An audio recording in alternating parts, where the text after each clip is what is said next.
resurrection, resurrection. My people are brain dead.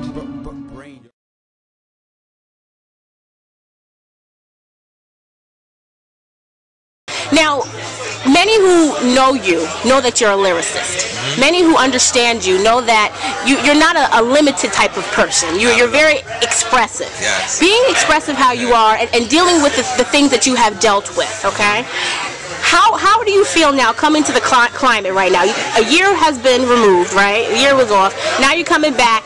Things are a little bit different. Do you feel any which way in regards to the music that you are hearing right now and coming back and being the Saigon that we still remember, the lyrical, the tough, the ready to throw the bars out? Is it a little bit you know, how do you feel with that? I feel like the timing is more better than it was any other time.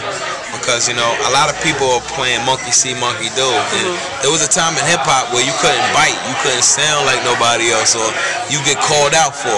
If you remember Ain't No Half Steppin', that song by Big Daddy Kane, he said he had a song, he had a line in that song which is deep and is more applicable now than it was then.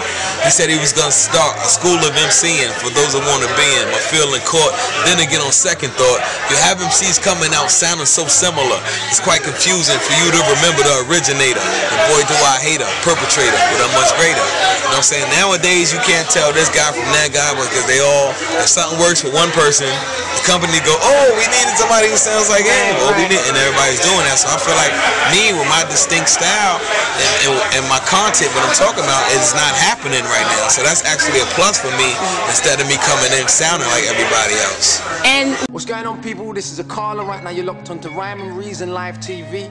Don't go nowhere. Real hip-hop right here. I'm second generation black Caribbean and half white Scottish, whatever that means. See, lately I feel confused with the boxes, because to me all they do is breed conflict. It's not the I've lost. I would say the music's progressed since the first album because I've become just more sure in who I am, more confident in absolute refusal to be put in a box. I think as urban artists we can often get put in a box and buy into it ourselves, that we shouldn't sample rock music or classical music or jazz music even. But when you know a bit of your history and you know that rock music comes from blues, you know that punk comes from reggae, when you know that drum and bass comes from jungle, it gets a little ridiculous when people then tell you to stay in a box. Uneducated, truly educated men can never be a racist. To educate, to try what is within. Are we not all the same under the skin of Real talk and wine? Y'all know what to do. Do or die. Staten Island, SI1. Hip hop is I mean, it definitely changed. It changed. It's not the same no more. You know, I don't think it changed for the best. I think a lot of artists got lazy, and a lot of these new artists don't know the history. You know what I mean? They just making music. I'm gonna say that it's not even from. It seems like it's not from the heart. It's like it's from the brain.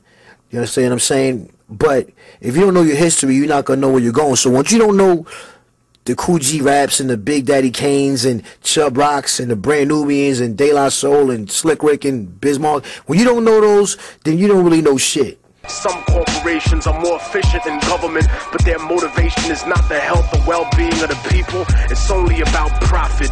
Everything else, their image, their human resources, their public relations only exist to protect the reality behind it. Once upon a time, we were told that nationalization would prevent growth by limiting competition, that our countries were nothing without the companies that invested in us, and so they privatized everything. You know what I'm saying?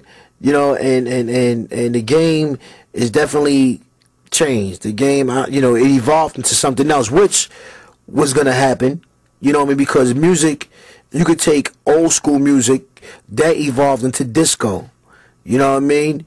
And then from disco came into, I guess that regular, you know, other R&B, swing music or whatever you want to call it, through the early 80s and all that other stuff like that, to R&B, to the regular R&B. It's like, you know, music always, nothing never stays the same.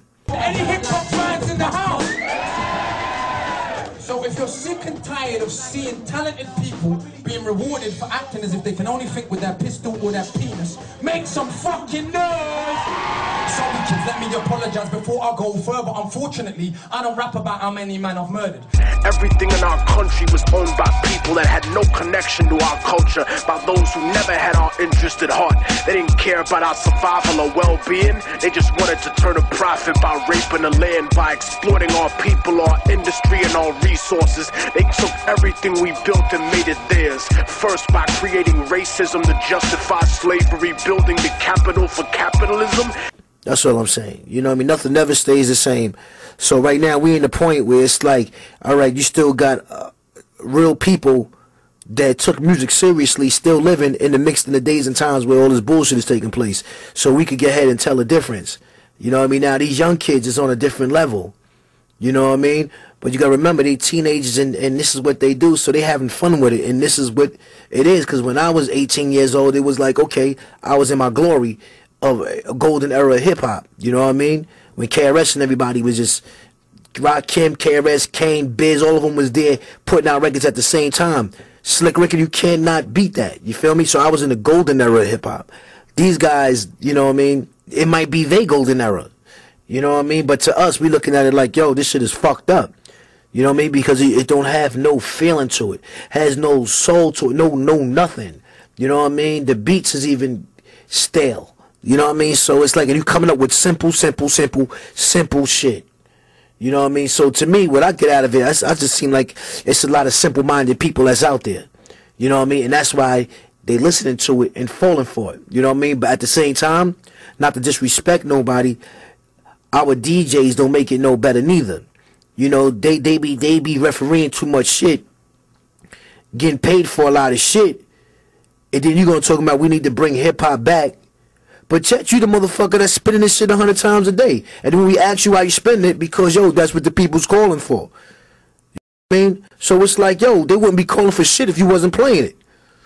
You know what I mean? And then when they gave us what they called liberty, everything we had was still owned by them. Our governments told us that socialism was the real enemy and that we would have freedom, but the foreign powers and corporations were the ones with the real freedom.